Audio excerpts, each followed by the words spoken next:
नमस्कार, मैं वैभव सांगळे और मेरे इस यूट्यूब चैनल पर आप सबका बहुत बहुत स्वागत है। आज की इस वीडियो का टाइटल है how to select the perfect stream after B farm.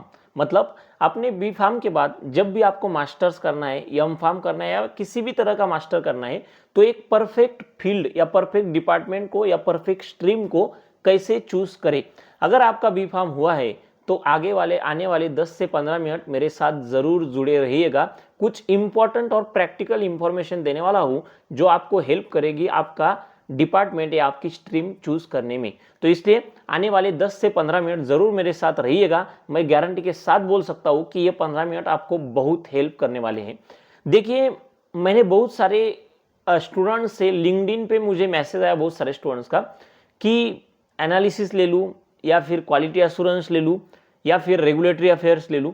लोग कंफ्यूज है। बहुत सारे स्टूडेंट्स को तो लगता है कि मतलब अभी मार्केट में एक परसेप्शन चल रहा है, अगर आपको नाइपर मोहाली में कोई भी फील्ड मिल रही है तो उसको ले लो, क्योंकि मोहाली में जाना इंपॉर्टेंट है, फील्ड चाहे कोई भी हो। तो मतलब बहुत सारे ऐसे भी स्टूडेंट सोच रहे हैं कि अहमदाबाद में एनालिसिस लेने से अच्छा है मैं मोहाली में नेचुरल प्रोडक्ट ले लूँ। तो इस तरह का परसेप्शन मार्केट में चल रहा है। तो आज आपके सारे डाउट क्लियर करने के लिए मैं आपके सामने हूं। एक अच्छे डिपार्टमेंट को या एक अच्छे मास्टर कोर्स को अपने लिए कैसे सेलेक्ट करना है आज इस वीडियो में बताऊंगा। अगर आप पहली बार मेरे इस चैनल पे हो तो इस चैनल को सब्सक्राइब करिए, लाइक करिए, ज़्यादा से ज़्यादा लोगों तक शेयर करिए, ताकि सब मिलके हम अपना भविष्य और बेहतर और क्वालिटी के साथ निर्माण कर सकें। इस वीडियो चैनल की बेल आइकन को भी प्रेस करिए, क्योंकि जब आप बेल आइकन को प्रेस करोगे तो मेरा आने वाला हर वीडियो आपके मोबाइल पे आएगा और आपकी सारी एजुकेशनल जर्नी के दौरान मैं आपके साथ रहूंगा।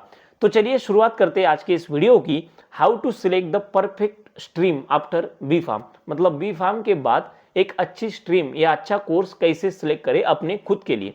देखिए, 4 पॉइंट्स में मैं इस वीडियो को डिवाइड करूंगा और उन 4 फैक्टर के बेसिस पे आपको आपकी स्ट्रीम सिलेक्ट करनी है। मैंने सुना है कि कल नाइपर के भी कल से एमएस के एडमिशन स्टार्ट होने वाले हैं, जो भी आपका काउंसलिंग का पीरियड है वो स्टार्ट हो रहा है।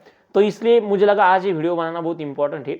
तो 4 पॉइंट्स में मैंने इस वीडियो को डिवाइड किया है। पहला पॉइंट ये है चॉइस, मतलब आपकी इच्छा क्या है। दूसरा पॉइंट ये है कैपेबिलिटी, मतलब आपकी क्षमताएं क्या है। तीसरा पॉइंट ऐसा है फाइनेंशियल सपोर्ट, आपकी फाइनेंशियल सिचुएशन कैसी है। और चौथा पॉइंट ये है कि आप जो भी फील्ड सेलेक्ट कर रहे हो इसमें फ्यूचर स्कोप क्या है, फ्यूचर पॉसिबिलिटीज क्या है कि आपको एक अच्छी पोजीशन मिले किसी भी ऑर्गेनाइजेशन में। तो चलिए, सबसे पहले चॉइस। चॉइस मतलब क्या होता है कि आपके हार्ट की वॉइस क्या है, कि what is your heart saying, कि which field is better for you. तो ये सबसे पहले इंपॉर्टेंट है। तो चॉइस मतलब क्या होता है कि इस चीज में मेरा मन लग रहा है तो वो डिपार्टमेंट मेरे लिए इंपॉर्टेंट है। फॉर एग्जाम्पल, एनालिसिस में मैं जब बी फार्म में था तो ईवी स्पेक्ट्रोस्कोपी करते समय मुझे बहुत मजा आता था, इसलिए मैं एनालिसिस ले लूँ, ये एक राइट सिलेक्शन होता है, क्योंकि आपको उस चीज में मजा आती है और वो आपकी चॉइस है। दूसरी चीज ऐसी है कि चॉइस में क्या होता है कि मेरा कम्युनिकेशन अच्छा है, मेरी एनालिटिकल थिंकिंग है, तो मैं एमबीए ले लूँ, ये होती है एक परफेक्ट चॉइस। अब चॉइस का मतलब ऐसा नहीं होता है कि मुझे अच्छे से कोलॉजी के क्लासिफिकेशन आते हैं इसलिए मैं कोलॉजी में ले लूँ। देखिए, चॉइस मतलब ऐसी चीज जो करते समय आपको कभी बोर नहीं होता है, तो उसको बोलते हैं चॉइस। कि आपको खुद को कभी ऐसा बोर नहीं लगना चाहिए, तो ऐसा पहले चॉइस। तो इसलिए बोलता हूं कि सबसे पहले अपने आप से ये सवाल पूछिए कि मेरी इच्छा क्या है, मेरी चॉइस क्या है, कि मुझे कौन सी फील्ड में जाना है। मुझे एमबीए करना है, मुझे एनालिसिस करना है, मुझे सुटिक्स करना है, मुझे मेडिसिनल केमिस्ट्री करना है, मुझे नेचुरल प्रोडक्ट करना है। अपनी चॉइस को सबसे पहला प्रेफरेंस दो। और मैं सिर्फ नाइपर के स्टूडेंट की बात नहीं कर रहा हूं, हर वो स्टूडेंट जिसका बी फार्म हुआ है, वो सबसे पहले इंपॉर्टेंट है कि तुमको किस कोर्स में अपना मास्टर्स करना है, किस स्ट्रीम में अपना मास्टर करना है, ये सबसे पहले आपका गोल होना चाहिए। एक बार आपकी स्ट्रीम सेलेक्ट हो गई, जैसे कि इसे प्रायोरिटी ऑर्डर में आपकी स्ट्रीम सेलेक्ट हो गई कि मेरा पहला प्रेफरेंस एमबीए को है, दूसरा सुटिक्स को है, तीसरा कोलॉजी को है, ये हो गया आपका पहला काम। अब दूसरा क्या है, चॉइस के बाद जो दूसरा मैंने इंपॉर्टेंट फैक्टर रखा है वो है कैपेबिलिटी। कैपेबिलिटी मतलब आपकी क्षमताएं क्या है। फॉर एग्जाम्पल, मैं आपको एग्जाम्पल के साथ बताता हूं। चॉइस तो इंपॉर्टेंट है ही, लेकिन अब फॉर एग्जांपल मैंने अपनी चॉइस बना ली कि मुझे एमबीए करना है, लेकिन सेकंड चीज आपको ये देखना है कि एमबीए के लिए जो भी चीजें लगती है वो आपको आती है क्या नहीं आती। फॉर एग्जांपल, आप एमबीए में एडमिशन ले रहे हो लेकिन आपको लोगों के सामने बोलने का डर लगता है, आपका कम्युनिकेशन बहुत वीक है और आप रिसर्च में बहुत अच्छे हो, तो आपकी कैपेबिलिटी जो है, आपकी जो स्ट्रेंथ है, आपकी जो ताकत है वो रिसर्च में है, तो एमबीए में मत जाइएगा। मैं जेन्युइनली आपको बोल रहा हूँ, क्योंकि मैंने एमबीए भी किया है, डिप्लोमा किया है, डिग्री की है, और अभी कॉर्पोरेट लाइफ भी जी रहा हूँ। हर चीज़ को एक्सपीरियंस कर चुका हूँ। अगर जिस चीज़ में आपकी कैपेबिलिटी हो, आपकी क्षमताएं हो, उसी चीज़ में आप काम कर पाओगे। अदरवाइज चीज़ें बहुत बोर होने लगती है और लगता है कि आदमी फ्रस्ट्रेट हो जाता है। इसलिए सेकंड थिंग, आपकी कैपेबिलिटी क्या है, आपके स्ट्रेंथ्स क्या है। तो आपके स्ट्रेंथ जिस फील्ड के साथ अलाइन कर रहे हैं, जिस कोर्स के साथ अलाइन कर रहे हैं, वहां पे आप एडमिशन कर सकते हो। पहला क्राइटेरिया आपकी चॉइस, उसकी लिस्ट बनाइए। दूसरा क्राइटेरिया आपकी कैपेबिलिटीज, मतलब आपकी जो क्षमता है वो आपके चॉइस के साथ कितना मतलब अलाइन हो रही है। जितना ज़्यादा अलाइन होगी वो फील्ड आपके लिए ज़्यादा बेहतर होगी। नाउ थर्ड क्राइटेरिया भी इंपॉर्टेंट है, खुद के लिए नहीं मतलब फैमिली के लिए। मैंने थर्ड पोजीशन पे रखा है फाइनेंशियल कैपेबिलिटी। अब बहुत सारे स्टूडेंट्स ने मुझे लिंक्डइन पे मैसेज किया है कि मुझे एमबीए करना है लेकिन इस कॉलेज की फी 11 लाख है, मुझे एमबीए करना है लेकिन इस कॉलेज की फी 12 लाख है, तो मैं लोन निकालूंगा और अपना एजुकेशन लूंगा। मेरा पर्सनल सजेशन ऐसा है कि फॉर एग्जांपल दो कॉलेजेस है, एक ए नंबर पे, दो बी नंबर पे। अगर आपको फाइनेंशियल पोजीशन के कारण एक ही जगह बी पे जाना पड़ रहा है तो आप चांस ले सकते हो, आप एक ही जगह बी पे जा सकते हो। क्योंकि जब फ्यूचर में आप में अगर हुनर है, आप में अगर टैलेंट है ना, तो फिर ग्रोथ हो जाएगी आगे। लेकिन अभी अपने फैमिली को इतने भी प्रेशर में मत डालो कि वो कोर्स करते समय 2 साल ही टेंशन आएगा कि अगर अच्छे से प्लेसमेंट हुआ तो ठीक है, नहीं तो मैं 12 लाख का लोन कहाँ से दूं। समझ लो, तो एक ही जगह बी लेवल का कॉलेज आप ले सकते हो। तो फाइनेंशियल स्टेबिलिटी को भी ध्यान में रखिएगा और अपने फैमिली की सिचुएशन को भी ध्यान में रखिएगा, क्योंकि वो एक बहुत इंपॉर्टेंट फैक्टर होता है। आपको 2 साल की जर्नी के दौरान स्ट्रेस कम आना चाहिए, इसलिए वो इंपॉर्टेंट है। फॉर एग्जाम्पल अभी मोहाली और हैदराबाद में, नहीं ये तो एग्जाम्पल ठीक नहीं होगा, जैसे कि IIHMR यूनिवर्सिटी है, उसकी एमबीए की फी नियर अबाउट 9 to 12 लाख है।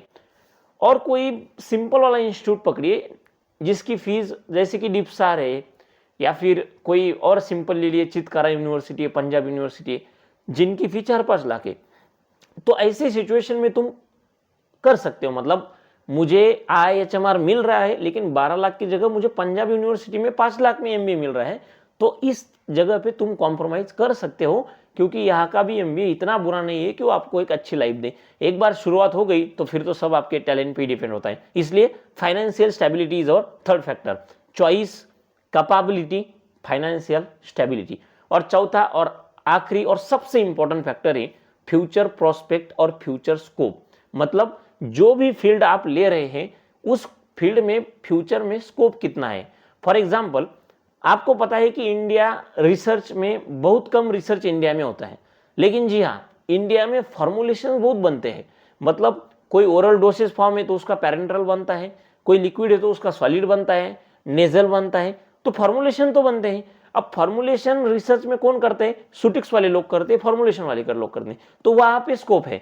दूसरा एनालिटिकल, अब इक्विपमेंट तो यूज होने ही है, आपको जेनेरिक भी बनाना हो या ब्रांडेड भी बनाना हो, HPLC है तो यूज करना ही है, तो वहां पे एनालिसिस का रोल आ जाएगा। मैनेजमेंट करना है तो MBA का रोल आ जाएगा।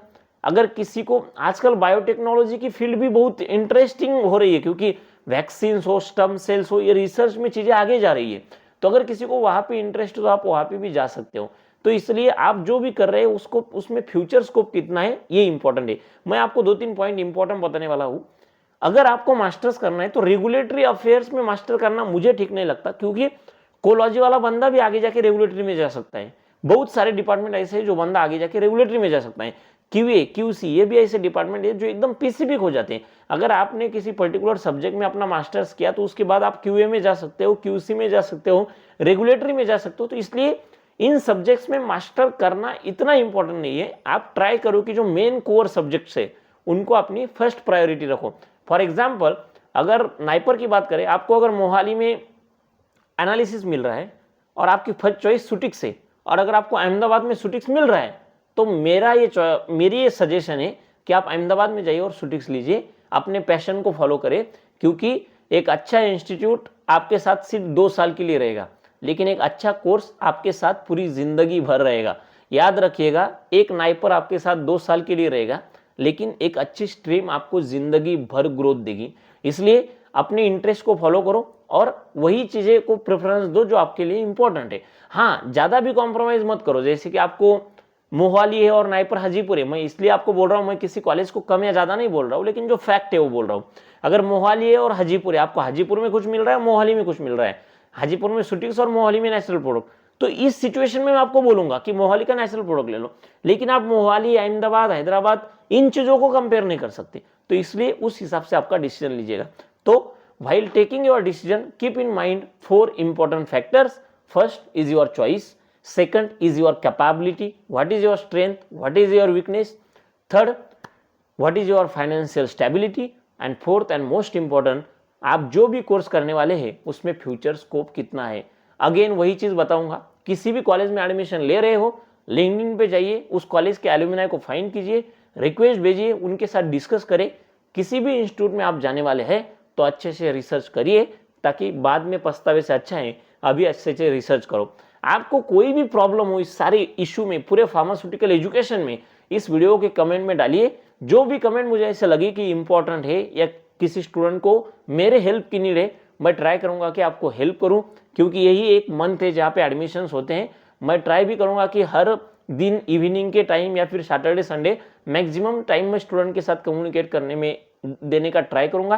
तो आप अपना कमेंट दीजिए लिंक्डइन पे, यूट्यूब पे भी, लिंक्डइन पे भी आप मेरे से कनेक्ट हो सकते हो। यूट्यूब में मुझे अगर ऐसा लगा कि ये कमेंट इंपॉर्टेंट लग रहा है तो ऐसे स्टूडेंट से मैं खुद भी कांटेक्ट करूंगा, या आप भी मेरे से कांटेक्ट करें, और हम सब मिलके आपका फ्यूचर अच्छा करने के लिए काम करेंगे। मैं आपसे सीखूंगा, आप मेरे से सीखिए। कोई भी प्रॉब्लम हो तो कमेंट बॉक्स में डालिए, मैं ट्राई करूंगा कि आपको मैक्सिमम कमेंट्स का रिप्लाई करूं। आज के लिए बस इतना ही, लेकिन जी हाँ, सोच समझ के स्ट्रीम को लीजिएगा, क्योंकि एक अच्छी स्ट्रीम आपको पूरी जिंदगी को खूबसूरत बना सकती है। आज के लिए बस इतना ही, फिर मिलेंगे एक ऐसे ही क्वालिटी, इंफॉर्मेटिव और नॉलेजेबल वीडियो के साथ। बट वीडियो को ज़्यादा से ज़्यादा शेयर करिए ताकि सबके लिए कुछ ना कुछ बेनिफिट हो। बस रुकते हैं यहाँ पर। बहुत बहुत धन्यवाद।